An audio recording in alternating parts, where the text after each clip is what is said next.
भाजपा आमदार आशिष देशमुख यांनी दिलेलं आव्हान काँग्रेसचे नेते सुनील केदार यांनी स्वीकारलंय।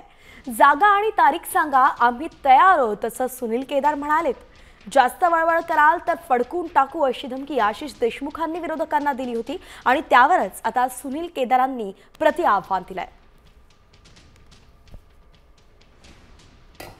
सरजाला सांगून द्या, मला फडकून टाकील सरजा तुले हरका।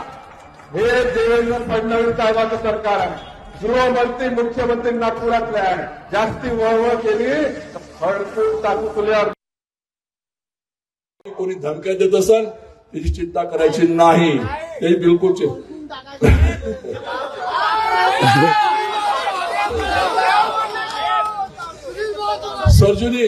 सर्जुनी सांगितले त्या विषयावर तो पूर्ण महाराष्ट्रात त्या ठिकाणी झालेला आहे। आणि कोणाला खूपच आव असेल, जागा आणि तारीख सांग रे, आम्ही तयार आहे केवळ खूपच आव असेल, जागा आणि तारीख सांग, हम तयार है कभी भी, कोई चिंता नहीं उसमें त्या ठिकाणी।